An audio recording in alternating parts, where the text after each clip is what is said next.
right, greetings everybody, and welcome to Conflict Radio. Today is September 23rd, 2024, and we are fast approaching, Red October and all of the craziness that's coming with the election season. Let's give a quick shout out to everybody that's here. I see David Gosling is here. Robert Bell, how you doing? Blue Chicken, King of Hunkamundu. Dr. Strangelove is here. Davy Jones Locker, Sniff a Bit, Will Carr, and I guess everybody else is going to join us here in a little bit.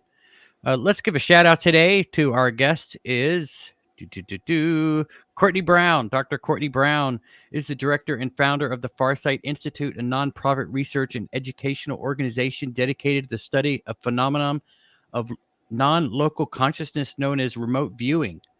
Doctor, thank you so much for joining us again on Conflict Radio. We've got a lot to discuss today. It sounds like just a ton of information we're going to try to get to everybody.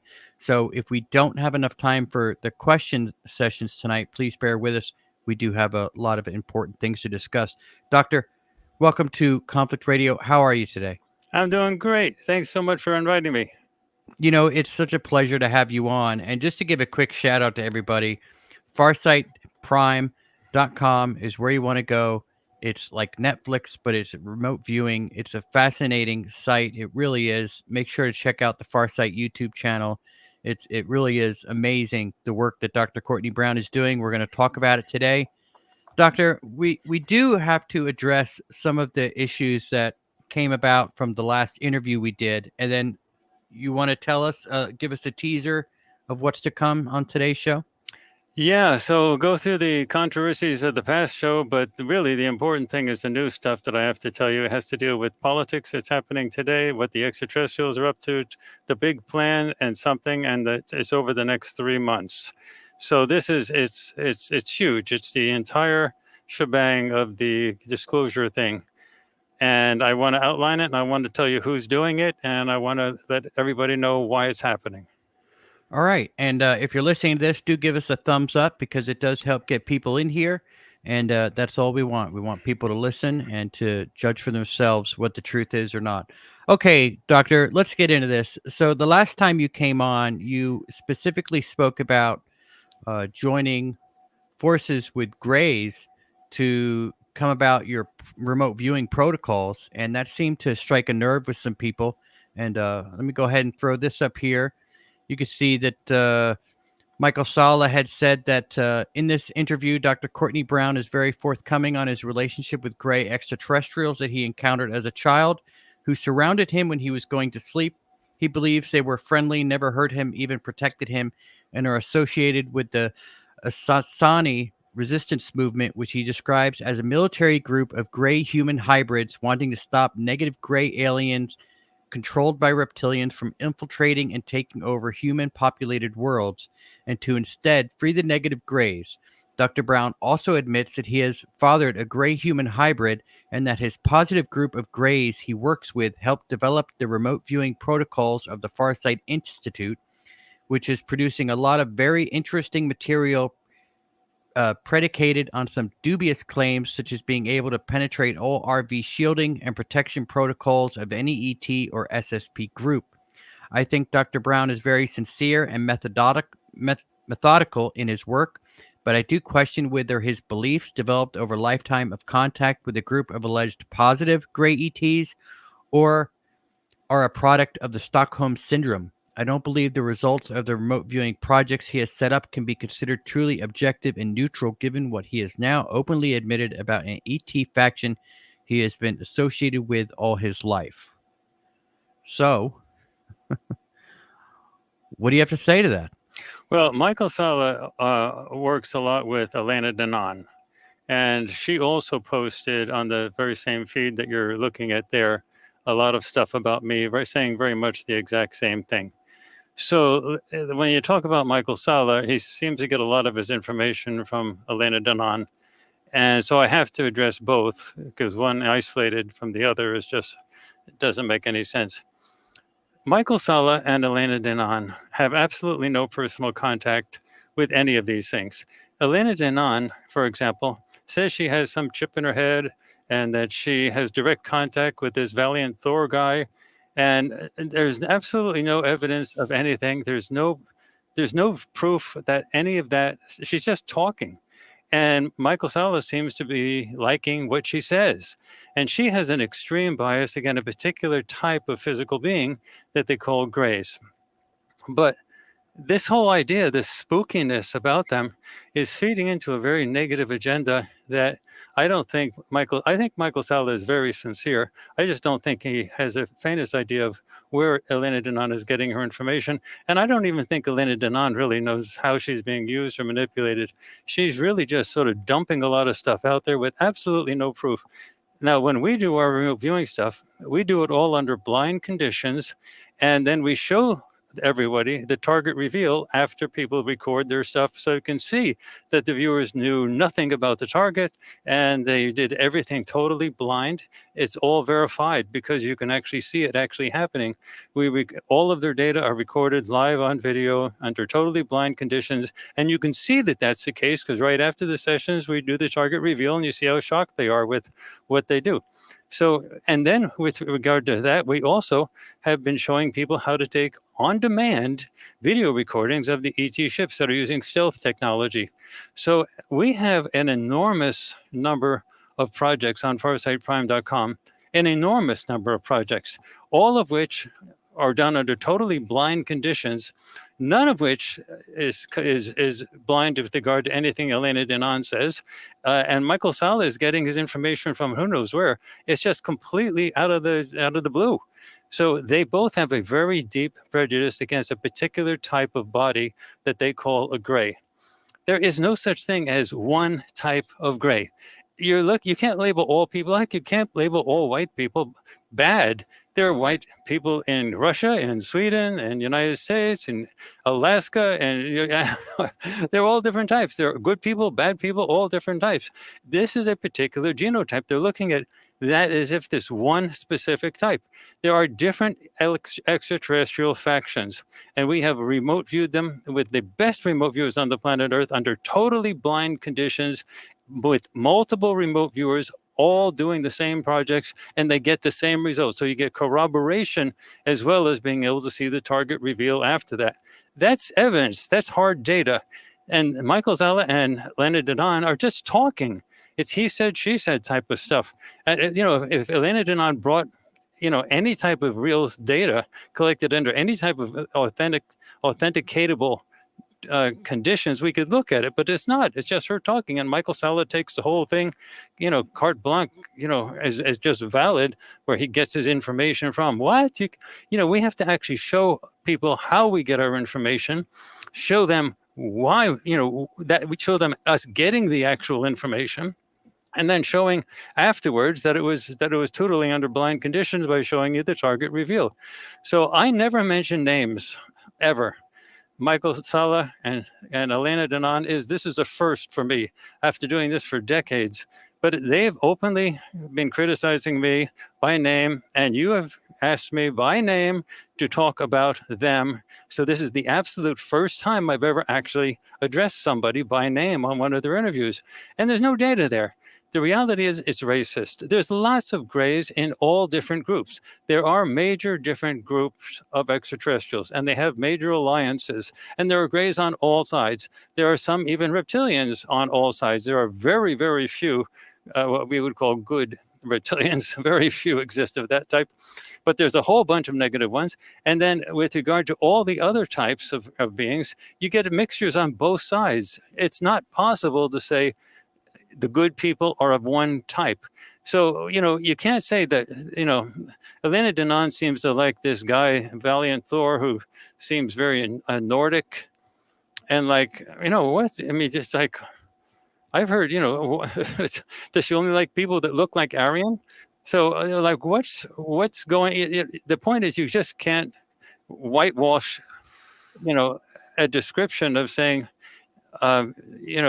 something that's complex and just whitewash the whole thing and saying it's not complex. It's just anyone who looks like that is bad.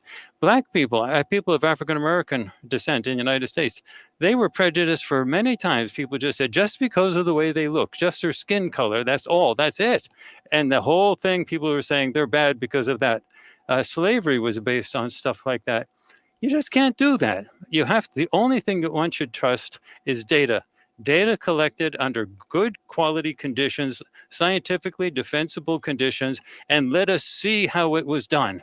Let us actually record and let us watch the information gathering process, and then let us see the target reveal. And then to add, the cherry on top of the cake, we have shown how to take video recordings on demand of the ET ships. And the ET ships that we're showing are the ones that are not being shot down by the American secret space program. That means they're the bad guys. If the good guys are getting their ships shot down, those are the ones that are crashing. And then the U.S. crash retrieval program, which is not in dispute. David Grush has been talking about that in front of Congress and elsewhere. The U.S. crash retrieval program is going and getting those people and, that crash, the survivors of the crash, and the survivors of all different types. They're not just one. Some of them look like you and me, and some of them look like really weird, weird extraterrestrials of different type, and some of them look like grays. They come in all different shapes and sizes, and the ones they give them over to very often look like grays, but they're grays that are working for the bad ETs. So, there's just no one description, and it's absolutely stupid to say a group is bad just because of the way they look. Okay, and I apologize if that made you uncomfortable at all, but I just thought it was important to. Type of discussions. These questions are being raised in the public. Don't apologize, please. Yeah, okay. Ask me these questions and let me respond. All right. Okay. So I do want to talk about here. Let me go ahead and throw this back up again. Now, Michael Sala says here that Elena adds some important context to my concerns about Dr. Courtney Brown's open admission that he is working with an alleged positive group of gray aliens here to help humanity. She correctly points out that this is a deceptive strategy used by gray aliens in infiltrating many human worlds. The same point was made by George Andrews in his book Extraterrestrial Friends and Foes. Danan is also correct that Dr. Brown's contention that no RV shielding exists that could stop his RV team from intruding into the minds and craft of any ET race, including the Draco reptilians, is nonsense. I agree. This is where I believe Dr. Brown's single blind RV protocol has been compromised by his gray mentors, who he openly admits helped him develop such protocols. I believe his RV team are allowed to enter into the craft and minds of negative alien targets and fed screen memories by those who know about Farsight, which his RV team then sincerely report. However, they've been deceived by screen memories and are actually spreading gray Draco reptilian propaganda. So, about the screen memories and the remote viewing shielding, what would you have to say to that comment? We are the most advanced shop on the planet Earth for using remote viewing in any context. And we are the absolute top of the line in using remote viewing with regard to extraterrestrial topics. This whole stuff that you just read that was written by Michael Sala is just garbage. He has nothing to base that on. He's got no data to base it on. He's got nothing to say that he can actually show it where it actually comes from. I've explained before that there are different types, there are different groups. He has also communicated with me privately, thinking that, how can there possibly be, good gray aliens? And I've told him that there are two basic extraterrestrial groups. There's one group that actually works with what we call the bad ETs, and one group that works with what we call the good ETs. But on both sides, they have a mixture of genotypes. They have a mixture of different types of beings. You can't say that these are grays. Like, for example, we have been actively working with extraterrestrials for a very long time. Real physical meetings. I just got back from a real physical meeting that we had with a group of extraterrestrials. One in particular, it was a meeting, but a lot of people were there. And in that particular meeting, they all looked like you and me. They all looked human. But, I didn't see any grays at that particular time, but I know they have grays on the ship doing various things. So, but everybody at the meeting at this particular location, and we video recorded what we did with it. And we're going to be publishing it in a few days. But in fact, that's the basis of the new big bombshell type stuff I'm going to be talking about in a minute. You can't say that my friends are all grays. He says that, very often grays are very good at telepathy, and they're very good operatives when they go into certain situations, like guarding me when I was a kid. I would not have wanted to have been left alone here on this planet, which I consider a prison planet run by a bunch of zombies, with people that don't remember who they are, where they came from, and they hurt other people. I needed protection, and those particular types, they were the ones that were chosen for that job.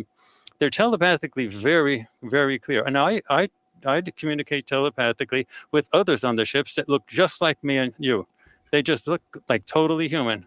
But Greys often have a very keen sense of telepathy that transcends almost everybody else. They're really good.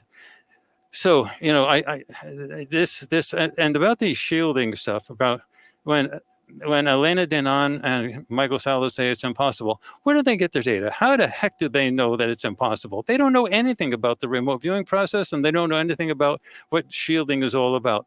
The reality is, and I've explained this, please get this, understand, Courtney Brown and Farsight we absolutely cannot break through any of the blocking stuff that the bad ETs put up by ourselves. We can't do it. The blocking stuff is very good. We need help, and we get that from our friends. Our friends, the extraterrestrials, what they have tech, really good tech that can break through any level of blocking that's attempted. This is not me doing it or my remote viewers doing it. They have tech.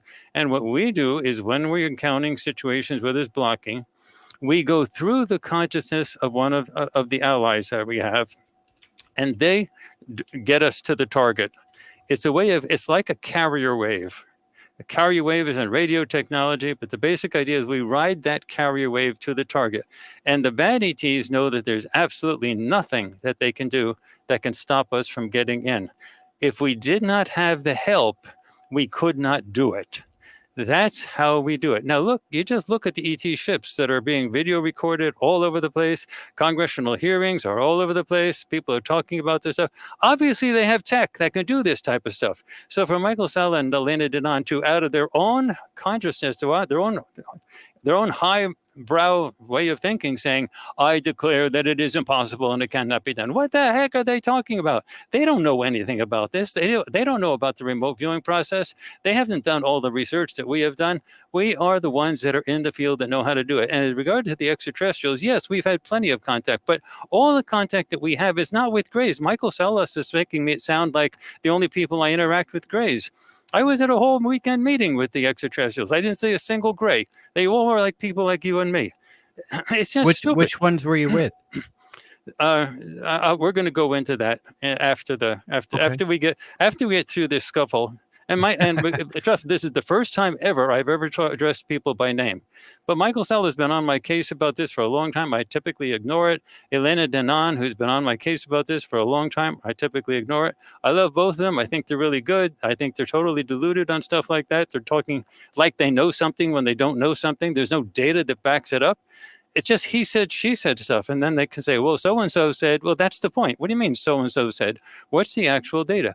All of our data is recorded blind, and we video record when we actually collect the data. So you can see all of our data. And then we show the viewer getting the target identification afterwards. And so you can see that they knew nothing about the target and the project when they did this stuff. And then you look at a collection of remote viewers, like 3, 4, 5, and they all have the same stuff.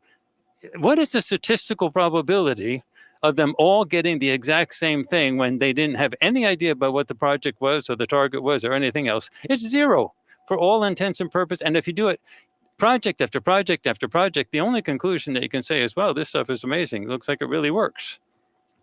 And the shielding is okay. Michael Salla and Elena Denon are correct. We can't break through. We have no ability to break through the blocking of the reptilians and others by ourselves. But I never said we do it by ourselves.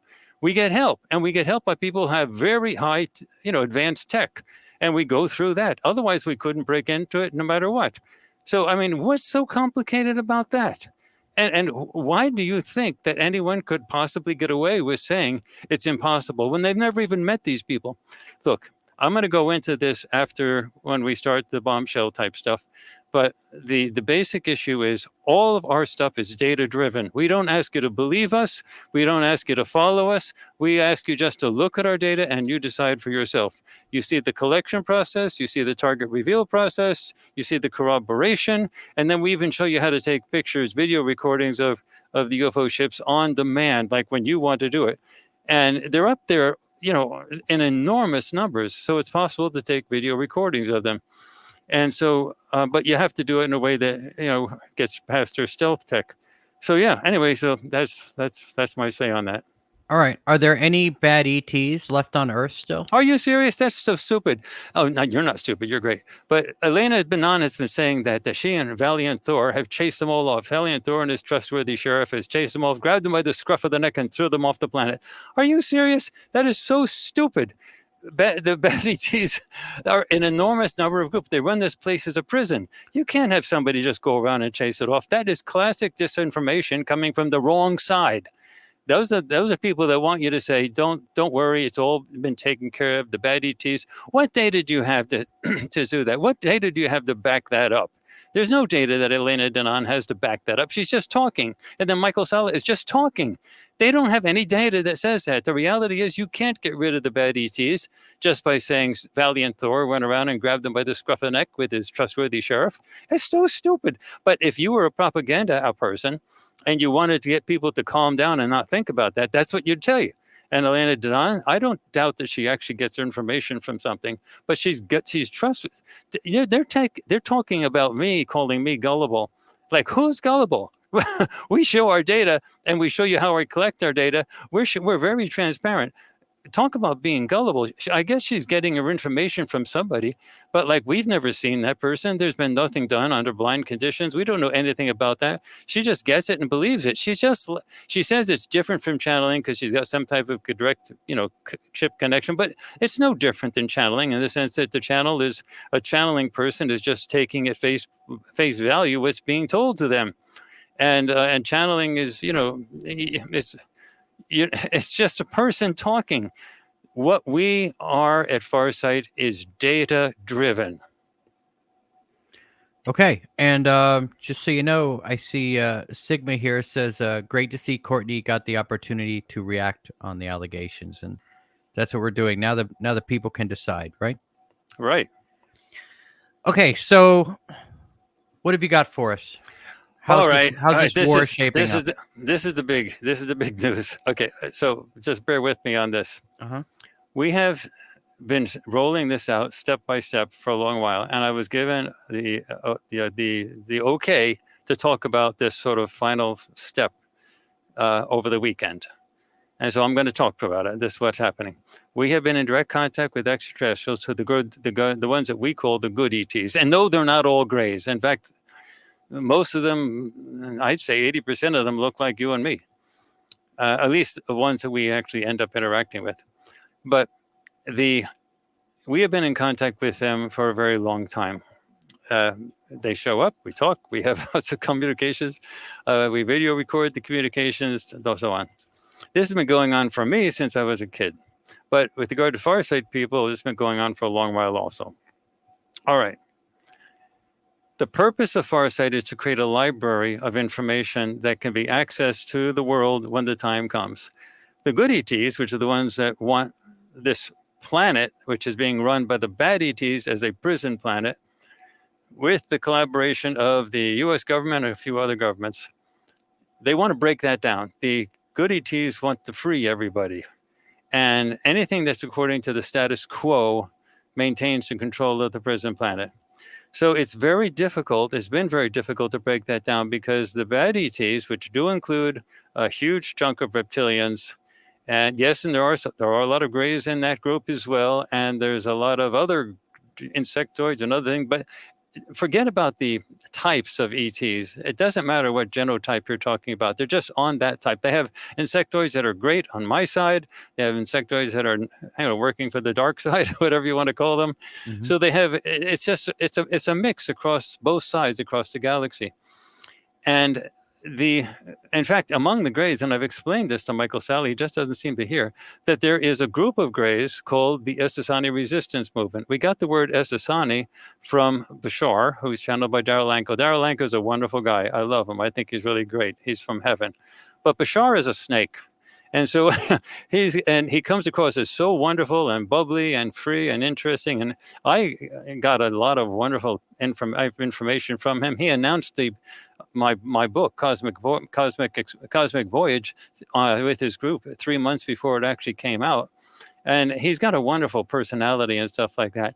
But he clearly works with groups that include reptilians and others, and he gives information that is partially really true and partially very misleading. So, and again, none of this is a fault of Darryl Anka, but when you channel somebody, you're leaving yourself open to whatever that group is. And the bad ETs have been using this type of feed for a very long time, not just with Bashar, but with other groups as well.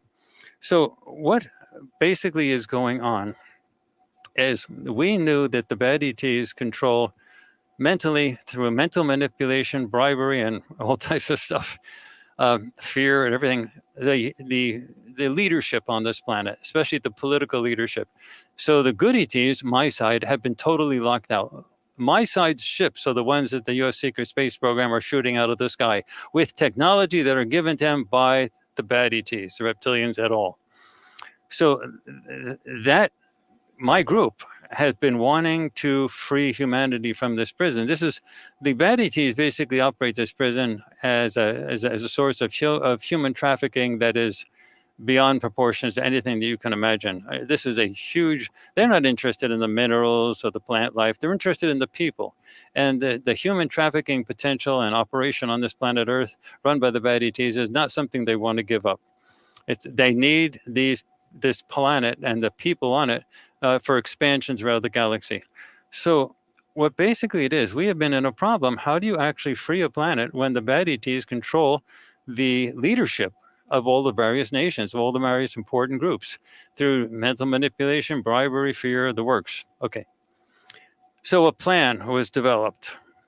Now, if those of you who are interested in science fiction may have read the book by Isaac Asimov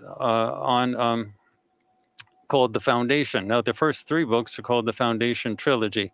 And there was a mathematician, social scientist called Harry Seldon in the book. And he developed a mathematical theory called psychohistory. And it's based on the law of large numbers. So here we are, the good ETs, having a difficulty freeing the planet because we can't get at we're totally locked out to the leadership. And so the plan was developed. Well, let's do something from the bottom up. Let's do something from the law of large numbers. We can't deal with the leadership, so let's deal with the masses. Let's cause an uprising from below, something that will break the masses free from the control, the leadership control of those who are confining them, the collaborators with the bad ETs. So what was happening is that the bad ETs have plans always in the works to cause trouble in the world, one at a time. So you get one war, followed by the next war, followed by the next conflict, followed by the next scandal, followed by the next thing. And they use them sequentially to disrupt the planet's attention so that people can't sit down and focus on what the extraterrestrials are doing, the so-called disclosure thing. So the disclosure thing was going, for example, with regard to David Grush and congressional hearings. And that was earlier this year, that was attracting a lot of attention. And suddenly new stuff broke out in Ukraine and new stuff broke out in the Middle East, and attention all went over to there. So the bad ETs use that type of stuff and been setting that up for a long while. However, the good ETs came up with a plan, and this is what we decided was the best thing to do. Take those conflicts that the bad ETs are, warming up, getting ready to pop sequentially one after the next, and force them to all come out at the same time. And that's what we've been doing. We are forcing all of these various conflicts that we did not start, but we're manipulating the timing of them. The bad ETs do not want this to happen because they know they can lose control of the planet if everything breaks loose at the same time. So what we're trying to do is get one set of a collection of what we call catastrophic disclosure events happen all at once. Now, what we have going on is we have two major wars, possibly a third if anything happens with China, but we've got Ukraine and Russia, and we have the Middle East with Israel, Hamas, and Hezbollah and Lebanon. And we've had sessions on the Hezbollah war with Lebanon that are published already. They were published long ago. If you look at the sessions, we published them in our Deep News project, as well as one major project, Mysteries project. It exactly matches sketch by sketch, description by description of what's happening right now in the war. Now, the real goal of Hezbollah is to drag Iran into the conflict. So as Israel bashes Hezbollah down, the temptation is going to be for Iran to join to rescue their compatriots, Hezbollah. And once the Iranians get involved, they do not want to get into a shooting war with Iran, with Israel, but they may have to. And so when that happens, the U.S. will come in. What the Israelis are trying to do is to drag the Iranians in by beating up with Hezbollah, and then to have the Americans come in and fight Iran. Iran is the big enemy there. On the Ukrainian side, Ukraine is desperate. They're losing that war. They're getting more and more desperate. They're trying to provoke a serious Russian attack on European stuff because they're using European NATO weapons in Russia. And Russia knows that they cannot attack anything in Europe unless they do it defensively. So they're waiting for Ukraine to do something really bad. On the other hand, this election is coming up, and it gives the window of opportunity for Ukraine to really try to get... The Ukrainians want NATO and the US to fight the war for them. They're losing it by themselves, and they're losing it quickly. So they need to get NATO and actually, and not just to send weapons, but to actually engage in the war, to take over the fighting with Russia. When something like that happens, Russia is going to strike deeper into Europe. And then you're going to get essentially World War III, both in the Middle East, and you're going to get it in Europe as well. And these things were originally scheduled from the bad ETs to happen at different times, one after the next, not to happen all at the same time. And then there's the American situation. The American polarization is unprecedented. So what we have is extreme polarization, and that has been ramped up by the good ETs. So what we're actually seeing is this polarization is going to create, if all goes well, extreme levels of agitation after the election. So before the election, we have what we predicted before, which is the escalation of the Israeli conflict with Hezbollah. We're expecting that to get much worse. And now we're expecting something else to happen on the Ukrainian side. That'll be much worse. That may spill into Europe. And then we have the American elections. So Zelensky, president of Ukraine, as well as Netanyahu, they both want to play the election card. They want whatever is going to happen with the American resources to happen before the election, because that's the only time they can absolutely guarantee that the Americans will throw the kitchen sink into supporting them. All right. When the election happens, you're also going to get civil disturbance. And I'm not talking a little civil disturbance. I'm talking about countries shaking down to the ground, civil disturbance in the United States. It's a possibility that the military may even fragment with different groups going with one person versus the next. So it's not going to be stable. And what you're also getting is the possibility of a collapse, an economic collapse, such as the collapse of the dollar. If in fact you have World War III going on in Europe and the Middle East, and then you have complete instability on the streets in the United States, and you're talking about major fighting. We have actually a project called the post-election aftermath, and we see huge levels of fighting, and you can actually see that on FarsightPrime.com. You can watch it. So the expectation is America will simply start to completely crumble. Now, this is not a bad thing, because what's going to happen is the only way disclosure is going to happen, it's going to happen if the powers that be get knocked off their rocker and can't actually control the situation anymore. Now listen, this is absolutely key. The American situation, we're looking at 3 different disclosures. The first disclosure that we're expecting to happen is the assassination of John F. Kennedy. We're expecting that to be the first thing that is released when the disclosure stuff actually happens.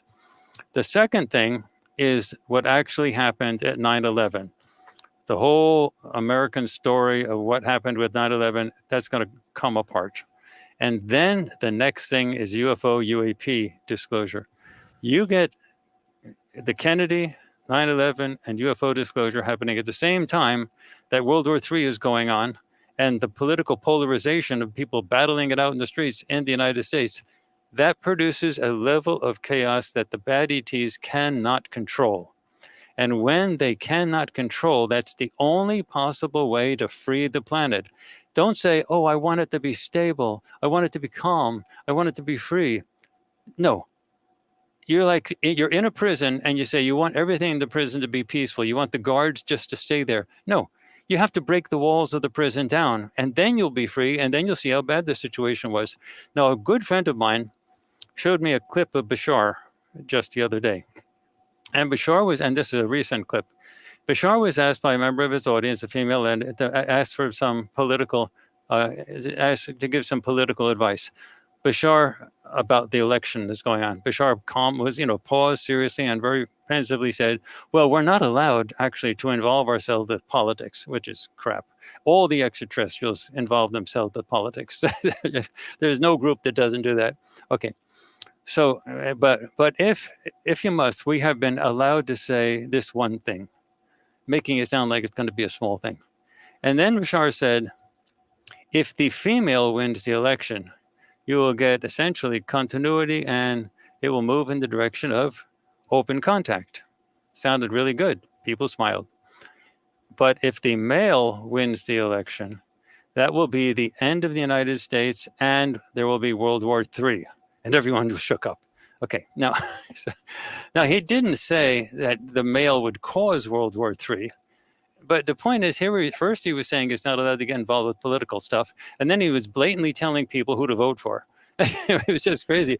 And then in the same clip, he was saying that the reptilians aren't all bad. In fact, they have feelings too. And when you say you're afraid of them, they feel hurt. What a crock of crap that is. Reptilians are designed genetically so that they don't have, they're warrior species, genetically engineered. They don't have feelings. They don't feel compassion.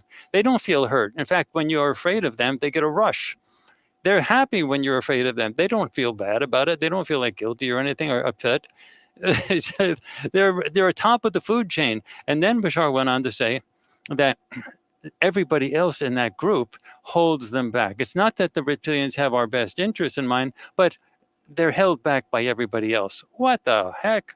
What do you mean they're held back by everybody else? They're the top of the food chain. Everybody else has to obey what they do. No one's holding them back. And, but it makes it good sounding for the audience. So the audience says, oh, okay. So what we want is one person, if you vote for that one, you're going to get stability, peace, calm. And if you vote for the other person, the male, which would be, of course, like Donald Trump, you're going to get World War III and the end of the United States. Okay.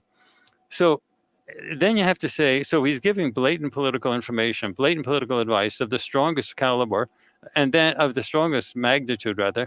And then he's openly saying that he works with reptilians and that they're not so bad. I mean, you just get one lie after the next, but he makes it sound as if it's happy, as if it's peaceful. And then he makes it sound as if you want to keep the status quo. You want to keep something that has open disclosure in it. There is no calm open disclosure. There is only a prison system run by very authoritarian fascist extraterrestrials. And there's no good lining to that. The only reason people can think that this is calm and they want to say it is because they don't know everything that's going on. Now, please listen here. This is important. All I am saying is my side simply wants people to know the truth. That's all we're saying. We're not trying to control people. We're not trying to force anything. We're just saying end the secrecy. And we had to come up with a plan that would allow people to finally know what actually is going on. So when you actually see everything come to, when the blankety blank hits the fan over like the next 3 months, when you hear this happening, there's one thing I want you to say. Watch this interview. Look at me in the face. It was us. We did it. We had everything. They were going to get those crises anyway. There was no way to get around them. We didn't set them up, but we engineered it so that they happened all at the same time. So we were the ones who had them all happen at the same time. The polarization was going this way. The Ukraine stuff, the European stuff was going that way. The Middle East stuff, but for everything to blow up at the exact same time, that's the only way you're going to get disclosure. And the only thing we want is for you to know what's actually happening. And the controllers don't want you to know what's actually happening. So when Bashar says clearly that he wants people to support continuity, what he's saying is we want the prison system to be intact and for you to support the continuation of the prison system. And they definitely do not want radical change. So that's what this plan is all about. And it's all about the law of large numbers, like with psychohistory. This is the Isaac Asimov Foundation Trilogy stuff. You can have the bad ETs are really good at manipulating individuals. But individuals can't stop the law of large numbers. They can't stop the masses. So what we have been trying to do is to create a situation where the masses respond. And that can't be controlled by the individuals. They're pawns in it. They get washed away. That's what we've been doing. And it took us centuries to put this together. And that's what it is. And going back to Michael Salla and Elena Danaan, that's stupid stuff to saying about all the stuff we're dealing with Greys. My side I don't often interact with Greys. I normally interact with people that look like you and me. So he's calling those people Greys. I mean, that's ridiculous. It's, we are data driven. And now I'm telling you what we've been doing. It's not only that we have developed this library so people can get see, the one thing is you can't just have disclosure with a couple of things. Once disclosure starts happening with the Kennedy assassination, with what really happened in 9/11, and then UFO, UAP, people are going to want to know answers. That's why we built Farsight. That's why FarsightPrime.com is the thing that everybody should be watching. All those projects. It's a zillion projects explaining the entire history of humanity, and all the stuff that the bad ETs have been doing, the good ETs have been doing, and you get to see it all corroborated with multiple remote viewers and so on. Now, I'm sure Michael Salla and Elena Danaan are going to be listening to this and want to furiously post responses and stuff like that. They've been doing that for the very longest time. This is the very first time I've addressed the crap that they're dishing out. So this is what I'm talking about. They do it all the time. I never respond by name, but this time I actually did. And with regard to Bashar, again, I'm never criticizing Darryl Anka. He's the nicest guy on the planet Earth. But this Bashar guy is very, very clever. And he makes it sound so seductively wonderful. But the reality is you need chaos right now. You need a disruptor right now. You need things to go upside down. And secondly, you need to realize that there really is a prison operating on Earth, and the walls of the prison will collapse if disclosure happens. The only thing we're saying is tell the people the truth. Is that such a bad thing? We're just say tell the people the truth and let the cards fall as they will. All right. So honestly, how bad is it going to get? Bad. I mean, I see. I've told my friends over the next 3 months, don't spend anything. Like if you have, this is not the time to buy a new boat. This is not the time this is the time for you should be saving your money. And if nothing happens over the next 3 or 4 months, we lost. That's what happens. That means somehow the bad ETs managed to get through this, and we'll have to come up with another plan that we'll try it another time, maybe 1,000 years from now or whatever. But you guys have to stay in the prison. But if nothing happens over the next 3 or 4 months, it's over for us. This has to happen. We've been doing this for hundreds of years to build this so that it all cracks at the exact same time. So I'm hoping it all cracks at the exact same time. How bad will it get? Just wait and see. But I'm not giving any bad advice other than save your money. Yeah. Just don't spend recklessly. This is not the time to go on a cruise. save the money, be a little bit conservative. If nothing happens over the next 3 or 4 months, go back to normal. You're in a prison, but there's nothing we can do about it. We'll try again, some other time and place. But the next 3 or 4, this American election thing is crucial. You don't waste an election like this. This is absolutely crucial. And so you don't want the continuation of a prison. You want to break it down.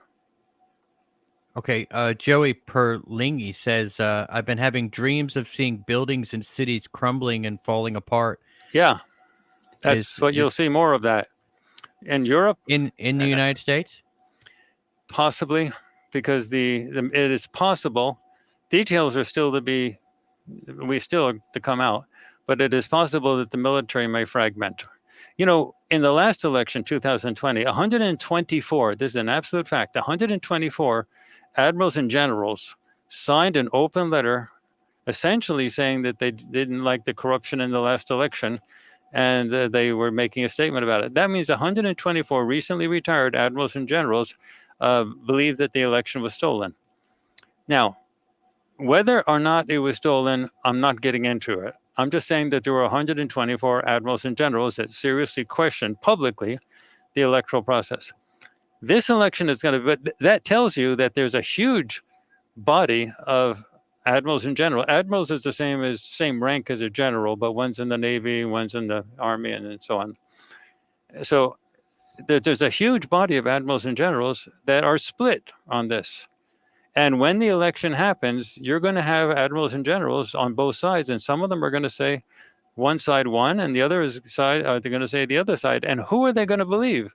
Are they going to send their troops out to defend one side if they believe the other side won the election?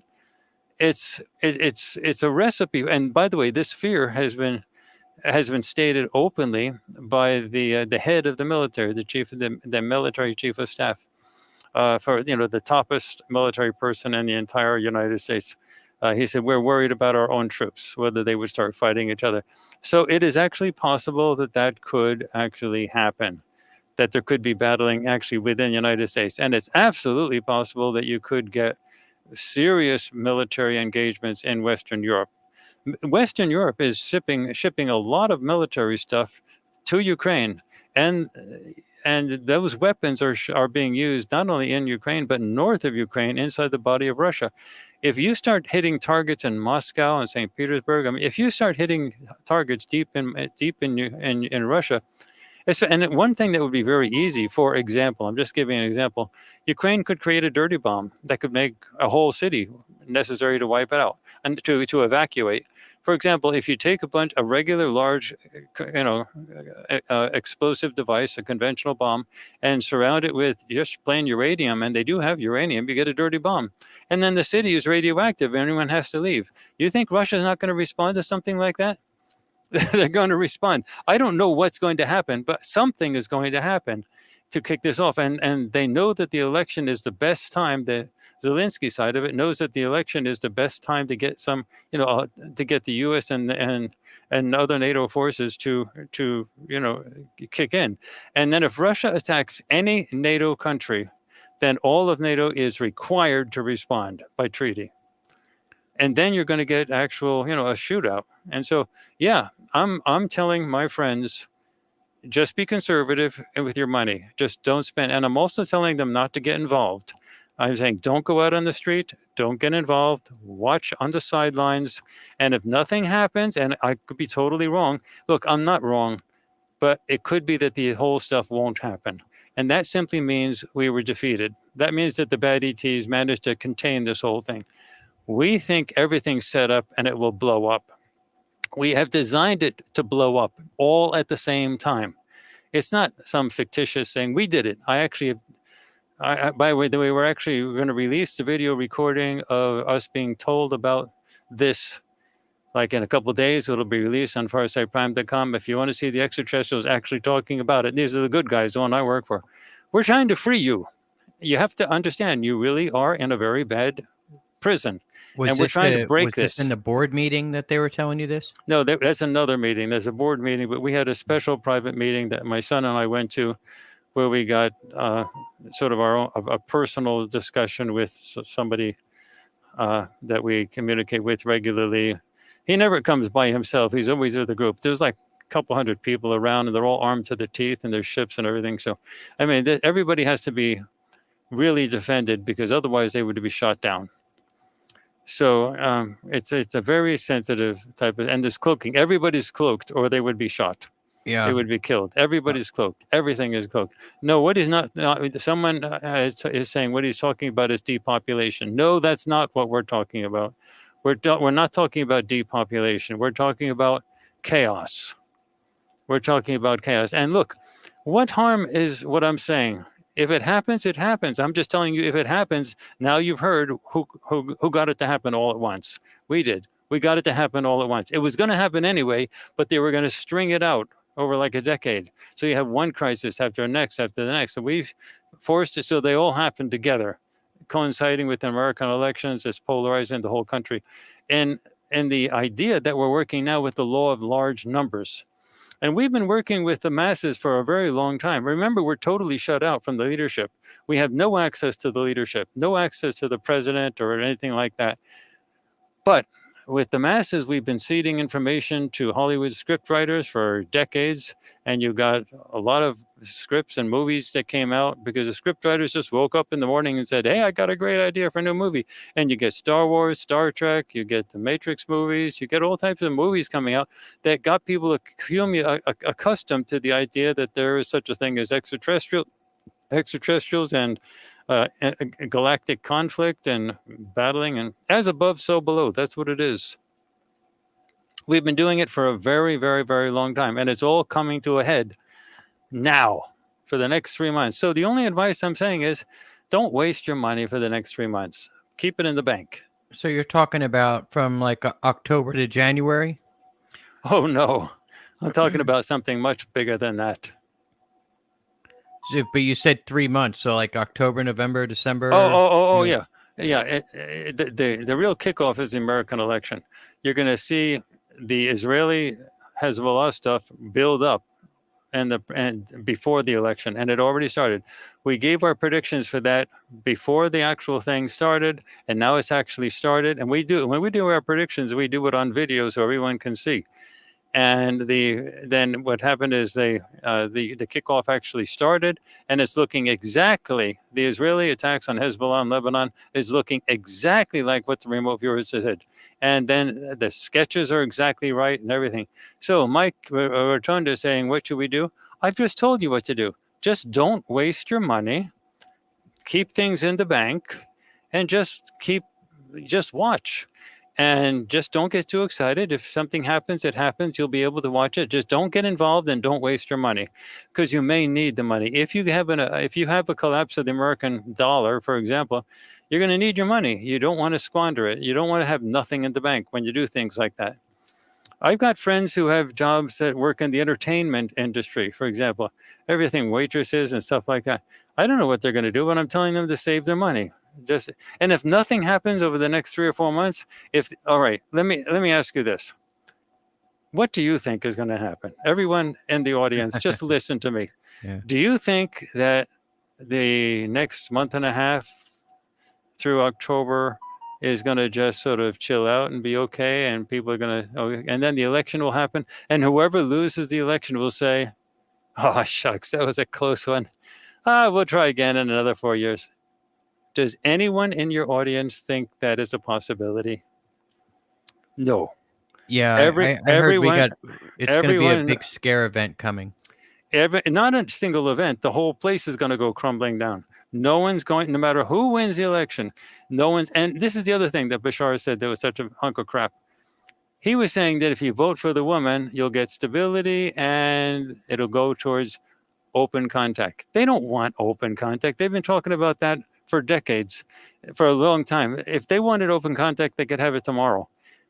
What they have is stealth technology hiding the ships. And it was us who showed you And you can watch them on my Instagram page. There's lots of examples, Courtney Brown Farsight, and also on our website, farsight.org, we have complete descriptions of how to set up the cameras in order to actually make your own video recording. So you don't have to believe me. You can. We have a cottage industry now of people who are getting their cameras, modifying them so that they can record in infrared and at high speed rates, like 120 frames per second. And they're saying these things. They're actually recording them and showing people, and they're posting them up on social media. So we're not asking you to believe us. Like, that's the thing about Elena Denon. She just wants you to believe her. What the heck? I'm not asking you to believe me. What I'm asking is just listen to what we say. We're showing you the data. And once you see the data, you make up your own mind. And we are free will people. If you want to stay as a prisoner in this planet, oh, okay, hey, my hat's off to you. You can do it. They can say, we believe in your free will. But who in their right mind actually thinks that there'll be nothing consequential after the election? You see how the politics. Do anyone? Everybody in your audience, listen. Everyone in the Conflict Radio audience, pause for 1 second. Do you think that whoever wins the election, that'll be the end of the story? if you do, we've got some swampland to sell you. I mean, nobody believes that. So we have been trying to get that to happen. We want that to happen. It's not a bad thing. It's a good thing. What you're going to get is conflict. You're going to get chaos. And then you have World War III essentially starting in Europe with regard to the Ukraine and the Middle East stuff. As soon as Russia starts attacking Western Europe, then people will say, okay, that's World War III. But it's actually already started also. And as soon as Iran gets involved in the Middle East stuff, defending Hezbollah, then the U.S. is going to be attacking Iran, and then it's a shootout. Well, then you got China going into Taiwan. Well, and you that got, hasn't started Poland's yet. Already that hasn't talking started about yet. Going into Belarus. That's possible. That it could tumble out into that stuff. China, if they're going to try to take Taiwan by force, they're never going to get a better opportunity than now. So but that hasn't started yet.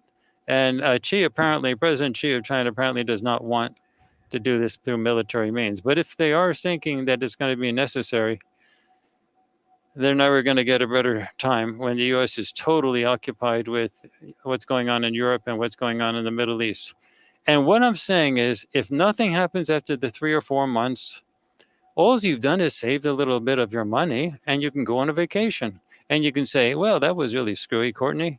That never happened. We just had peace and calm after the election. And in Europe, everyone finally realized it was ridiculous to keep fighting, so they had a peace treaty, and it all went away. You think that's going to happen for real? Yeah. So what happens right after the crumble? I don't know. That's the time. The only thing we want is that the powers that be no longer have control over the information stuff that the masses get. We want disclosure. And the 3 major elements of disclosure are the John F. Kennedy assassination, what really happened in 9/11, and the UAP UFO stuff. Those 3 things. And it's not, the UFO stuff is not, does this mean we're not alone in the universe? No, we're talking about full disclosure. What the U.S. government has been doing with the extraterrestrials that they've been working with for all these years. It's not, do they exist? It's what have they been doing? That's the disclosure. So do you think there'll be a nuclear exchange? I don't know. A dirty bomb is certainly possible because it's easy to make a dirty bomb. Whether there'd be a nuclear exchange, they have very small tactical nuclear weapons. I don't know. But on a remote viewing sessions, they have huge craters. And I don't know what's causing them. They're either extremely large conventional bombs but whatever it is, it's not good. Yeah, And we see a lot of it. So what I'm telling everybody is, do not get involved. Just watch. We could be wrong, but if we're wrong, it's bad news because that means the prison system continues. But if we're right, you heard it from us. And I want to say we've had a long rollout for this information, slowly putting it out. All the information about the extraterrestrials, everything that they've been doing, how remote viewing works. We teach remote viewing. We have free remote viewing educational resources out on FarsightPrime.com. We've got everything ready to go for the public to see. The only thing we're asking people is to look at what we have, and we're being honest. We don't want secrecy. We're telling you what we've been up to. We've been up to causing a mass uprising across the entire planet. And if it works, it works. And if it doesn't work, well, then we failed. But So we're people looking at people the law. We're looking at the law of large numbers because we have been totally shut out of the leadership. So we're looking at the law of large numbers to win this thing.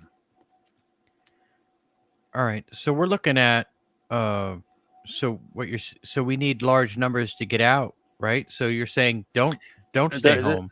You need you need large numbers to circumvent the control of the people who are pushing who are pulling the strings, both the negative extraterrestrials as well as the politicians that are under their control. And what you mean, it's like a tidal wave. When you have a tidal wave, the surfers get knocked over. They get, when the waves are nice, the surfers. I just came back from a weekend of surfing. When the waves are nice, the surfers look like they're controlling everything. They're dominating everything. But if the waves get out of hand, the surfers are wiped out. That's what we're trying to do. We're trying to actually get rid of the controllers, their ability to control the narrative, and then for disclosure to actually happen. And so when you see all these things happen, we did not start these things. We did not start the war in Ukraine. We did not start the Middle East stuff. We did not start the polarization. But when these things got started, we did organize things behind the scenes so that they all crescendo at the same time. And that's what Bashar was actually warning about. He doesn't want this level of disorganization. He doesn't want some stuff. He doesn't want that to happen. They don't want all of these crises to happen at the same time. That's why he told, that's why he said, well, we're not allowed to talk about political information, but I can say this one small thing. If the woman wins, you'll get stability and it'll move towards open conflict. Sounds great. And if the man wins, World War III and the end of the United States. What do you mean he's not allowed to talk about anything political? And then he told everybody who to vote for. So that's it. Now, look, I know there's a lot of people. So who do we vote for, the man or the woman? Oh, I'm not getting involved in that. I'm just saying what Bashar said. I'm just saying. What'd he law. say? No, that's a good question, though. The law of large numbers means it doesn't matter. It doesn't matter if Kamala Harris or Donald Trump wins. That's the whole point. If an individual mattered, then we could be defeated. We engineered this thing so that the individuals who are manipulated and controlled by negative forces don't matter. They can't control it. This is the law of large numbers. You get probabilities that are associated with major movements in the masses. If you haven't read the Foundation trilogy by Isaac Asimov, now's a good time to do that. Then you get the idea of what the psychohistory is all about. By the way, I can also say that in the galaxy, we on Earth are very concerned about technology. We like technology and thinking. Develop new technology is really important. In most of the advanced societies in the galaxy, they have all invented everything that can be invented. The technology is not the key. Is not the thing. The cutting edge, the most advanced element of science is not technological. It's social science. It's understanding the movement and flow of people, of information. And that's why this is a huge experiment on the level of social science. It's way more complicated than anything dealing with transistors or computer chips or that type of technology. That's why Isaac Asimov's The Foundation trilogy is a set of novels of social science, not technological science. That's where the real cutting edge is. And I'm a social scientist. I work at a university. I teach mathematical modeling courses, and I teach, I also teach elections and voting, but I do not teach anything related to what I've been talking about today. But nonetheless, I am expecting that our plan, our preparations will yield fruit, and you will see the proverbial blankety blank hit the fan, and you'll see international things happening in the Middle East and Europe as we get closer to the election more and more, especially like before the 2 weeks before. like middle of October. And then after the election is when the crises happen in the United States. And we'll see how it's going to be a struggle. The bad forces, the bad ETs, the negative ETs, they're going to be trying to contain everything as much as possible. They want a continuation of whatever happens. They don't want the house of cards to collapse. And we want the house of cards to collapse. So we'll have to wait to see. We're basing our science on the law of large numbers, waves that can't be controlled by single individuals acting at the top. Yeah. A little twisted says we don't need any of them. We decide. Right. Yeah. Like it's up to us. But you have to have the information in order to decide. Yeah. That's yeah. why everything that we're doing is so important. You have to the only thing we're trying to do is to get disclosure. We're trying to get you to know what's actually been happening.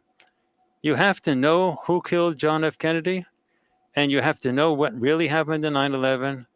And then with that in the background, you have to then know about the UAPs and the UFOs. And after that, the house of cards will collapse. So do you think that the truth that of UAPs that's going to come out is that we actually have our own? Oh, we definitely have a secret space program, if that's what you're asking. Yeah, yeah. So is that what's going to be? Yeah, the you see, disclosure? there's a cold war between the good ETs and the bad ETs, and they can't shoot each other without that war starting into a hot war. So what's happening is the bad ETs that collaborate with the U.S. government have been giving technology to help reverse engineer some of the technology in the crash ships that have been shot down. And with that information, the U.S. has been building a small fleet of advanced crafts you would call UAPs or UFOs. Now, they're not strong enough to actually defeat the reptilians or anything like that, but they're good enough to be able to shoot down some of my ships, some of the ships on my side that get tricked into being in a vulnerable position. And they shoot those down, and then they quickly send in the troops and gather those people. They take the ship off the underground levels of Area 51 and other places, and they take the survivors and they give them off. They interview the survivors and they give the rest of them, and then they give them to the bad ETs to interrogate. And they torture like you wouldn't believe. I mean, they do terrible things. So my people are suffering a lot in order to help this planet. It's no joke.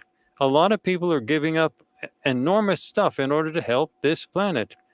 It's not an easy situation. And, and anyone who knows anything about the extraterrestrial situation, if you've been following stuff like David Grush, his testimonies in Congress, just add 2 and 2 together.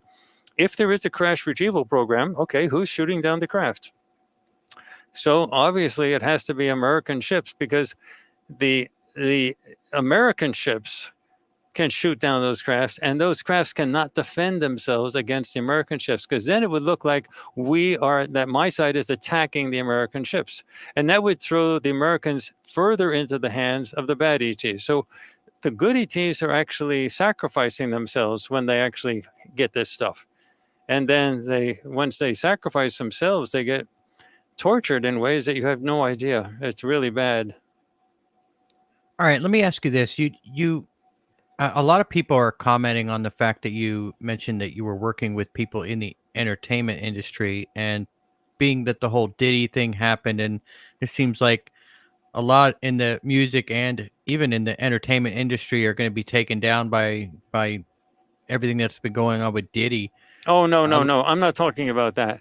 I'm just saying, if you work in a club or you're a waitress or something like that, customers are going to stop showing up. Once the terrible stuff starts happening, people are going to stop spending money, and they're going to not go to shows.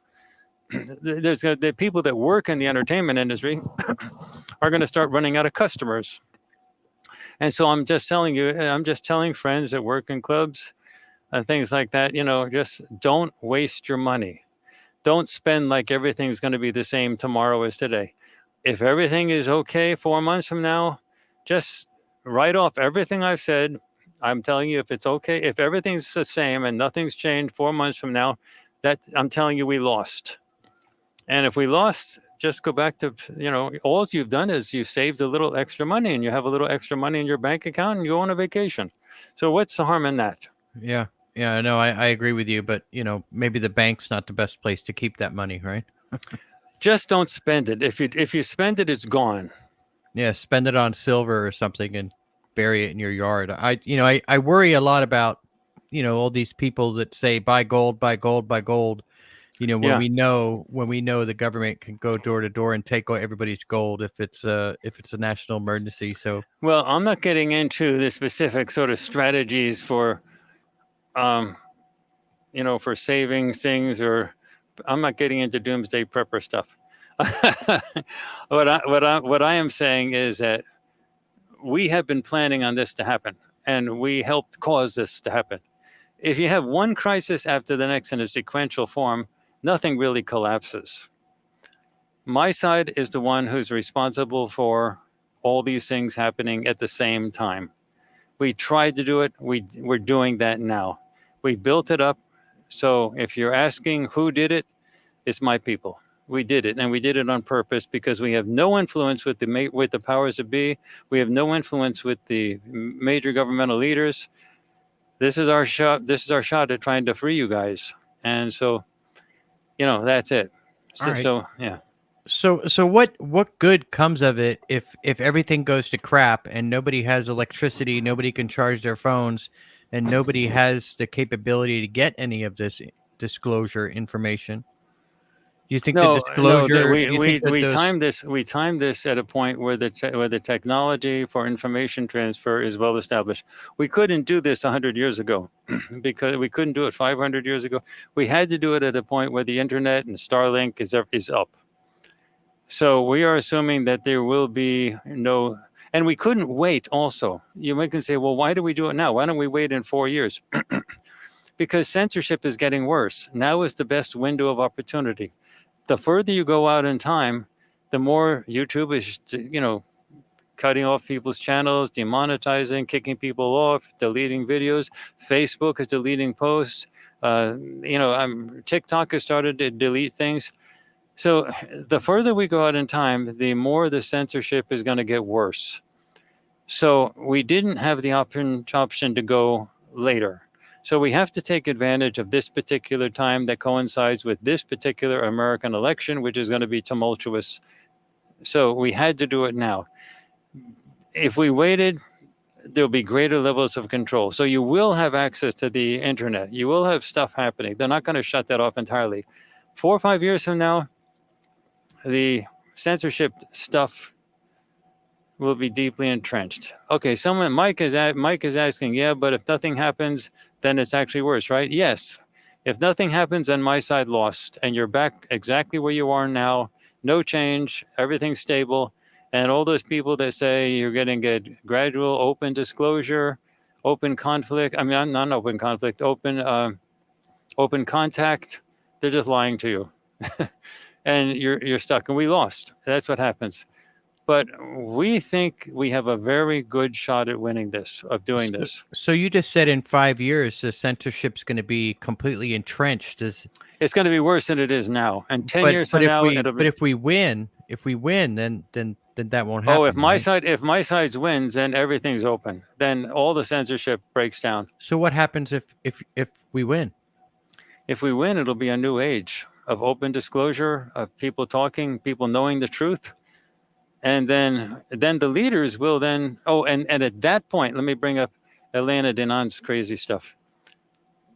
Her valiant Thor isn't chasing anybody off the planet. They can't get rid of the bad ETs. But if my side wins over the next few months, there will be a shift from the Cold War between the two ET factions and the Hot War. And there will be a battle. And at that point, the bad ETs will be chased off. And Valiant Thor will have nothing to do with it. It will be a battle. It'll be a shootout. And everybody will see it. You will see it. I will see it. You just have to go out. You'll watch it. It'll be the two sides facing off. And then, with full disclosure, the bad ETs are going to be in a situation where their normal tricks for controlling a planet, which is all based on secrecy and lies and deception, that won't work anymore. So they can't use those tricks to control planet Earth anymore. And then what will happen is they'll say, We have a planet that we can't control. It's a write-off. And we have a possible major hot war with the what I call the good ETs. And at that point, the bad ETs will withdraw because they don't want to, they're not stupid. They're not going to want to lose personnel, ships, and resources to fight for a planet they can't control anymore anyway. So you can't rescue the planet unless you have disclosure. So the crises that we're facing over the next 3 or 4 months have to happen, or the bad ETs continue to control everything. And at that point, if the crises don't happen, I was told that the good ETs will withdraw. We'll say we defeated. We'll try again some other time and place on another planet somewhere else in the galaxy. We'll try to come up with another plan. But we're not going to leave you guys. We're not going to abandon you guys. But it may take thousands of years before we can figure out what to do next. But this is the best shot we've ever had, and it's using a different type of release mechanism, rather than controlling the leadership, which is what the bad ETs do. We're liberating the masses and having a mass uprising. And to do that, you have to have crises boil out of control. Well, I mean, that kind of, it takes 1,000 years to figure out what they're going to do next. I mean, maybe longer. Can't they see? Maybe longer. Can't they see through various timelines and stuff how exactly things are going? And after doing all of that, this is the best plan they came to. And one of the reasons of seeing through other timelines, if this is not stopped here on this planet right now, then the bad ETs, with their reptilians being top of the food chain, the bad ETs are going to use all these people, 8 billion human souls, and many, many billions more in the wings that don't currently have bodies, to expand across the galaxy. And you're going to see a holocaust in the galaxy that dwarfs the previous holocaust that we had in this galaxy. This is a war-torn galaxy. This is a very, very badly damaged galaxy. And if we can stop it here on this planet, Holocaust 2.0 can be prevented. That's why we're doing it here now. All right, you got some time for some questions? Of course I have time for questions. I love questions. All right. Why don't you, before we get started on the questions, why don't you tell everybody where they could find you? And all the links will be down in the box below, guys. Okay. Our big thing is FarsightPrime.com. That's our streaming service, and that's where we have all of our major projects. All the information that has been denied you for literally thousands of years. The answers to all these questions about what's really been going on is on FarsightPrime.com. We had to have our own streaming service because we couldn't post this stuff on YouTube or other places. We had to control our. We had to own our own service to be able to do it. It's run by Vimeo. It's top of the line. It's technologically equivalent to Hulu, Netflix, Disney, whatever. So it's first class all the way. Our other website is farsight.org. So farsightprime.com is our streaming service where you get everything. Farsight.org is our website where we have a lot of printed materials dealing with the process of remote viewing, and we have a lot of information about what we actually do, including how to take video recordings of UFOs. So then for those people who want to just see some videos of UFOs and you have your phone, you can go to my Instagram page, Courtney Brown Farsight. All one word, Courtney Brown Farsight, all one word. And look down the list and you'll see a whole bunch of video recordings of UFOs, some of which are really unbelievable. But we shot them with our own cameras on demand when we wanted, and there they were, and we edited and we put them up. And what we're trying to do now is get other people to do the exact same thing following our methods. You have to shoot in infrared and you have to shoot at very high frame rates, like 120 frames a second, in order to see these things, because these ships typically travel over 20,000 miles an hour. That's 32,000 kilometers an hour. So if they're flying at that speed, you can't pick them up on a regular camera. So you have to use a fast shutter speed. A fast frame rate. Yeah, all that information we covered on the I believe it was episode earlier on. So those three things. FarsightPrime.com, farsight.org, and my Instagram page, Courtney Brown Farsight.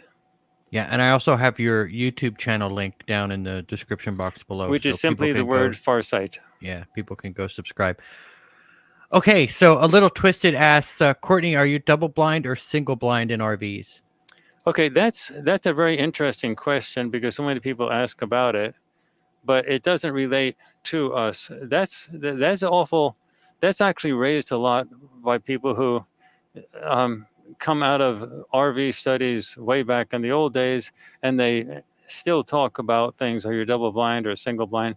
And for us, it doesn't even relate because being double blind means that the people that are in contact with the remote viewers don't know the target either. So the remote viewers are blind to the target, but also the people working with the remote viewer doesn't know the target either. That's what double blind is. But that doesn't even relate to us. And a lot of people say, "Oh, you're not doing double blind." I say that's so stupid. It doesn't relate because we don't have other people interacting with the remote viewers. We our viewers do their work by themselves. So what you have is you have people doing their work on video solo, and we when they do they often start out their sessions solo. They do the work. There's nobody who actually is interacting with them. Now we have some situations which we do use where we have not a monitor that has is guiding the session, but we have what we call an interviewer. Now, and that happens. That doesn't happen with all of our sessions, but some of them it does. And what an interviewer is, and we've published this description in our farsight.org content about the SRV process. An interviewer is necessary when you need to get a lot of information about a target, and you can't get it from the remote viewer in one session without telling them what to do next. Meaning, if they go in, like when we did our 9/11 projects with Dick Algar and Daz Smith, they did all their sessions totally solo, one session at a time. So they would do a session and get some information. And then I'd look at the session and I'd say, okay, now expand upon this that you have on page 9. And I would give them an email, say, expand upon that. And they'd have to do another session. And on the second session, I'd say, okay, expand upon this that you have on page 20. Okay, and then I have to do another session. And then I look at the next session, and that went on for like 3 or 4 months before we could finish the project. So that takes too long, and we can't do the projects that we have if it takes months and months just to complete a single project because you're doing one session after the next. And then you have, at the end, we had at the 9/11 stuff, we had like 9 or 10 sessions for each, for Daz and Dick. And it was just, they were really getting upset and stuff like that. So we have what we call an interviewer for some of our situations. And an interviewer is someone who watches the session take place over a Zoom call. So the video for the person that's watching the session is turned off. So the remote viewer can't see the person. And the audio is often turned off. But when they have gone as far as they can go, they describe what they see there. Let's say they have a house in the desert, but they need to go into the house, but they don't know that you're supposed to go into the house. So then the interviewer can then intervene at the very end and turn on the audio for a second or just for 30 seconds, for like 5 seconds and say, okay, move into the house and continue. And then the audio goes off again. So it's a way to keep the remote viewer going one stop after the next until it's all done. And our movement exercise are typically written in terms of focuses. So we have a target script that's being followed, and they're supposed to go through various focuses: focus 1, focus 2, focus 3. So the interviewer would watch in doing a session, watching the session take place, and then the remote viewer can't see the interviewer, can't hear the interviewer, but the remote viewer gets to a dead end. Like, what do I do next? And then the interviewer will turn on the mic and say, move to focus 2. And then they turn off the mic. So it's never leading, but it says, okay, you've done focus 1, move to focus 2, something like that. Yeah. Or they may say, they'll turn on the mic and say, okay, now focus on subject B. and they'll turn off the mic. Now, they never say what focus 1 is. They never say what focus 2 is. They never say who subject B is, and so on. But it's a way to keep to keep the session going so we can complete it in one session. We consider that different from double blind because the viewer doesn't have any active contact with the interviewer. The interviewer's video is off, the audio is off, and the comments that are given to the interviewer at specific times are non-leading things such as move to focus 3, and then the audio and the video never is on, but then the audio is off. So it's a way to simply, so if we have 3 focuses and they in the session they go to focus 1, and then the interviewer says go to focus 2, and then go to focus 3. That's equivalent to having 3 remote viewing sessions, but they're all done in one sitting, as compared with having to string them out in 3 separate solo sessions where there's, and then it takes forever, and we never would have nothing would ever get done. But it has to be done under extremely careful conditions by professionals. And the movement exercises have to be totally non-leading, like move to focus 2. Again, they're not told what focus 2 is. They just say move to focus 2. And then they describe whatever they see there, and so on. So see, the word double blind and single blind don't really make sense for us because everything is totally blind and there is no other person who knows the target that's interacting. Now, when people are taught remote viewing, especially back in the old days, they would have someone called a monitor. Now, a monitor is not an interviewer. A monitor is someone who does lead the remote viewer, and it's done for training purposes so the person can actually figure out how the process works. And then the monitor would actually get more heavily involved. And that is single blind, but it's not double blind because the monitor is actually watching.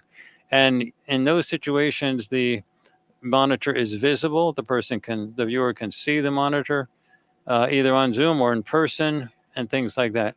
So that's single blind, but that's only done in training. That's never done in actual real projects. And that's the way it's done everywhere. For training purposes, you see the instructor and the instructor gives you, advice on what to do and things like that. That's why we call that a monitor. But in actual projects, where they're operational projects, we call it an interviewer, and a completely different protocol takes place.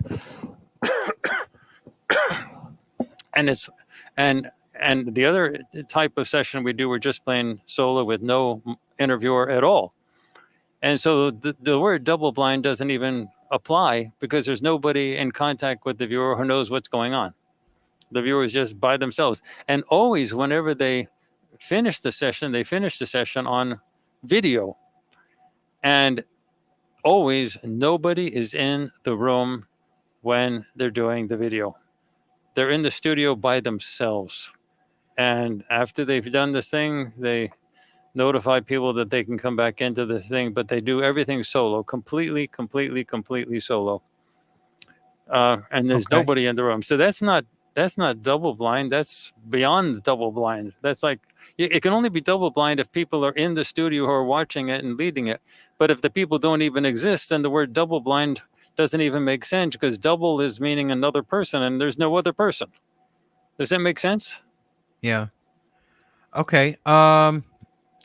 David Gosling wants to know, has anyone RV'd Tartaria? And if so, where did the population go? No, we have not done that, but it's always been curious. I've always wondered if that's something we should try. Okay. It's a good question. Will Carr says, can someone accidentally see a craft and maybe get downloaded with odd stuff? What do you mean, get downloaded? You mean like, can something get into your head? Yeah, I guess so. Yeah. Can they put things in your head just from seeing a craft? Not really. Okay. Now, our people are extremely advanced, and if we ever remote view a project, a target that has malicious people in it, we have protection. The same protection we're talking about that gets past the same protection that gets past the blocking techniques. So they can't get anything past us because we've got our own firewalls with regard to that. But it's not something that we do. It's our side. The ETs that work with us, they're the ones who protect us. We can't protect ourselves against the bad ETs. I mean, we're as vulnerable as you are. So, but we have friends who do that for us. Okay. Six Stream said, Courtney, last year your ETs were saying if they intervened, the bad ETs would destroy Earth. Now they say it has to happen. No, what we were saying, I know what you're talking about, that if the good ETs invaded and tried to invade, then they would have to fight not only the bad ETs, but also the human population, because the human population would be siding with the bad ETs. So the good ETs can't just invade and attack the bad ETs and chase them off the planet. You have to have disclosure. You have to have an uprising from below first. And then the humanity will turn their attention in the direction of the good ETs.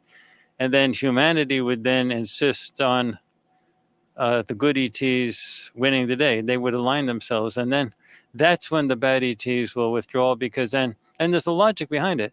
The bad ETs will withdraw because they can no longer control the planet. If the good ETs invade, just simply invade, then the bad ETs are still controlling the planet. And, they have a reason to fight. So the only way we can win this is if humanity rejects the bad ETs and openly sides with the good ETs. And that means we have to have an uprising from below that completely circumvents the control of the powers that be, the national leadership that's totally compromised. All right. Yeah. And, this reminds me of the question here Nick D just posted. He said, why would humans attack the good ETs? And I can answer this for you. It's because the bad ETs are here, and or our deep state will get us to fight them, right? I mean, isn't that how that works? It's very simple. Our U.S. military is totally divided. I don't know what the exact percentages are, but let's say half. Half of them support what we're doing at Farsight, or we would not exist. Get that straight. We would not exist if we didn't have allies, human allies in the U.S. military. But let's say the other half is working with the bad ETs. And, and you can also see this in the congressional hearings. People like David Grush, or who's the other guy that just came out? You're talking about the new guy that's just announced Alessandro he's or writing something a like book? that. His name is slipping, but I'll remember in a second. Well, especially let's look at David Grush. Everything that he has said is said with official clearance from the Pentagon. That means his office in the Pentagon has given him clearance to say all about the crash retrieval program, about the non-biologics, as they call it, the extraterrestrials. He has total permission from the Pentagon to do it. Now, there's other office in the Pentagon, after David Grush speaks, the other office says, we don't know anything about that. There's no extraterrestrials. We don't know anything about it. There's no evidence of any alien life anywhere in the universe. So obviously, the Pentagon is split. You get half of them saying, go ahead, David, go do some congressional hearings, and the other half saying, no, there's nothing there. And that's coming out of the same building. So the military is very split. So what has happened is the side that's aligned with the bad ETs are getting technology, and military people, they love tech, and they love military tech, and they want, and historically American politicians have wanted that tech as well. So they have some crashed UFO ships, and they want to know how to reverse engineer that technology. So the bad ETs have been helping with that. So you have to say, well, who are they shooting down? Well, that's American ships that are shooting down the good ET ships. They obviously don't shoot down the ships of the bad ETs. So when we show people how to take video recordings of the bad ETs, they're obviously not shooting down those ships. Those ships are just flying all over the place. But the ships of the good ETs are being shot down. And the reason the Americans are doing it is because the good side, the good ETs, can't defend themselves because they don't want to shoot. They could easily knock out the entire American secret space program in a blink of an eye. The technology exists. But they don't want to do that because then they would be seen as an aggressor. And that would throw American military into the hands of the bad ETs even worse. So they have to sacrifice themselves and wait for the big disclosure moment. Everybody's waiting for the next 3 to 4 months. Everybody. Yeah. And we're waiting to see if this happens. If the planet rises up, if the control levers crumble that the powers that be use, and the people rise up and they start hearing disclosure, then we'll win. If the disclosure doesn't happen, then we lose. And that means the strength of the controlling operations of the powers that be, the national leaderships that are being controlled by the bad ETs, that's what perseveres. But our plan is that the law of, it's a science of the law of large numbers. Look, it's like a pyramid. It's a pyramid type structure. The operations of the bad ETs is pyramidal. They control the people at the top. And from that, they go down and they control the masses. We're doing an opposite. We're influencing the masses on the bottom and hoping they rise up and blow off the people at the top. What's actually going to happen, it doesn't mean that the president will not be a president anymore, but presidents lead when the masses demand it. It's like the political leaders are saying, show me which way the people are walking so that I can get in front and lead them. So if the people are demanding disclosure, then the politicians will say to heck with the bad ETs, we'll go with disclosure. Anyway, the 3 major disclosure elements we're looking for is John F. Kennedy's assassination, for people to finally hear who actually shot John F. Kennedy. And second is 9/11, what actually really happened with 9/11 and why. And then third, the UAP, UFO disclosure stuff. That should be enough to burn the house down and let a new phase take place. And then the good ETs can intervene and chase off the bad ETs. Elena Danon's story about the valiant Thor going out there and doing that with his trusty sheriff is just so stupid, I can't believe anyone even believes it. The bad ETs have been ruling planets for whole galaxies. Do you actually think 2 guys can go around and chase off the bad ETs? This is a planet they control. They can't be chased off without a war, a major war. That's like saying you can go into Russia and chase off all the Putin people just by having somebody go in there and chase them out of the Kremlin, like you're spraying a house with bug spray. You can't do that. So the idea that we're cleaning out these dumbs now as we speak, that's not happening. No, that's not happening. Right. The bad ETs are entrenched. They have underground bases. They have all types of stuff. This idea that they're being chased out and we're invading the underground tunnels and stuff like that, that's all Elena Danon crap. Where does she have any evidence that that's happening? The bad ETs are thoroughly entrenched. That's it. You just imagine anywhere. If that was actually happening, don't you think you'd see shooting? Don't you think you'd see people shooting it out in the skies? Yeah. I mean, just be reasonable. You can't have stuff like that happening and not see it. That would be major conflict. The bad ETs are using the American secret space program to shoot a few ships down that are run by the good ETs. And when that happens, that's all the shooting that's going on. So the big shooting between the bad ETs and the good ETs has not even started. That won't even happen unless the disclosure happens. And if the disclosure thing happens with all the chaos, then you'll see it. If that doesn't happen, then you'll never see it. The good ETs are not going to have a military confrontation with the bad ETs unless the disclosure thing becomes real. All right. Okay. Well, you got anything else you want to say before we wrap it up? I mean, that was really a lot. So you know who to blame if the blankety blank hits the fan. We've been engineering this thing. So this is new information. I've never actually told people that we are responsible for all these things happening all at once. We did not create the crises, but we are manipulating them so that they happen at the same time.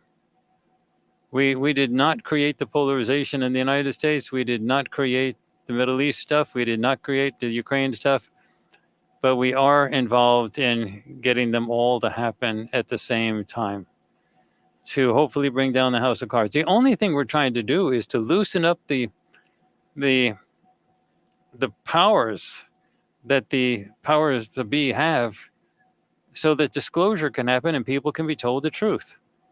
And again, we're talking about three basic things. You start out with the John F. Kennedy assassination, then you go to 9/11, and then you go to UAP, UFO stuff.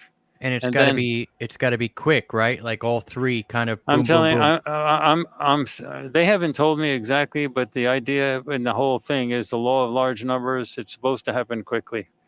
Okay. So I'm telling people, just save your money for the next 3 or 4 months. And if nothing happens, and it may be that nothing will happen. It may be the election will happen and everyone will say, okay, well, that solves that. We'll try again in another 4 years and everything's calm. Okay. So if that's what happens, then that's what happens. Yeah. But I don't think that's going to happen. Yeah. So when we win, that's when we get the med beds, right? That's when we get the what? The med beds. Med vets? Med beds. What's? Can you spell that out? I'm not A sure where. med bed. Net beds? Yeah. Here, I'll right What? here. Oh, I heard you right. What is the med beds? Well, there you go. I guess for frequency healing and that sort of thing. Oh no, that's not it. That's just tech stuff. That's just tech stuff. That's tech stuff can always be dished out. All right. Okay. Well, why don't you tell everybody where they can find you, and will you come back on? Can we get you on? Are you serious? I'd love to come back on. Every time I come back on, I say new stuff, and this is the very first stuff I've actually addressed by name. Those people who are attacking me.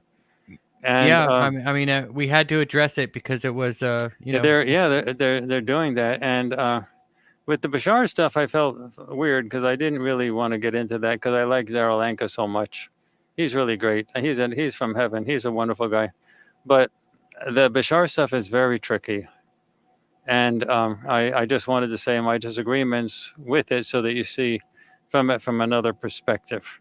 So our plan, it doesn't matter who's winning the election. So the whole Bashar thing of saying, if the lady wins, you get stability and open contact, and if the man wins, World War III and the end of the United States. Well, we don't agree with that, but that's the type of thing that the bad ETs would want you to think. Yeah, They want stability. The prison warden wants the prison to continue as it is, stability. And open contact is like a fruit that you're tempting somebody with. You'll have this, but they always kick it down the road. They don't want real contact. So real contact means you have to describe everything that's going on in the galaxy, the good, the bad, the ugly. And they're not talking about anything like that. And so anyway, that's our plan. Our plan is to have this window of time be chaos like you've never seen it before. And with that, you'll get disclosure. And I don't know if it will work. Nobody really knows if it will work. It's based on the law of large numbers. We think it'll work. I think it's a genius plan. It's the only way to do it because the bad ETs control everybody at the top. But this is the way to have the uprising from below. Yeah. Let's see if it works. And if it doesn't work, the only thing I've told people in terms of practical terms is just save your money. Just don't waste your money over the next 3 or 4 months. Yeah, no, And is that going to hurt anybody? That's like good housekeeping advice. Just don't waste your money for the next 3 or 4 months, and then if nothing happens, just go on vacation and spend the money. And but if something does happen, you'll need the money. Yeah, I mean, winter's coming. It's time to nest it up anyway, right? We'll see. Get your nest ready, guys, because like you said, it doesn't matter who wins. I mean, our plan is. See, we can't control the individuals at the top. Yeah, So it's gonna get bad regardless. Isaac Asimov's Foundation trilogy with psychohistory, it's all based on the law of large numbers and watching the flow of movements in the galaxy. It's not based on the individuals doing things. So the individuals are really not completely relevant to what actually happens. So the law of large numbers basically states that Bashar is totally wrong about this. It doesn't matter who wins the election. You'll get the same result either way. Yeah, it's gonna get crazy. That's what we're thinking. That's what that's what we're hoping. We've worked for this for hundreds of years. Actually, it goes way past that. It goes back a few thousand years. A lot of ideas that were introduced to humanity way back in the old days. Um, they have their role to play now, and they've percolated through society for hundreds of years and thousands of years, and now we are in a situation where we finally have the internet working, and censorship over the internet is not firmly established. So now is the window in time for this to happen. I mean, can you see the logic behind this? Yeah. Before this, there was not a sufficient internet presence. Censorship is starting to happen. If we wait much longer, it's to the control. The people at the top can control the information that the people at the bottom get. So this is the window.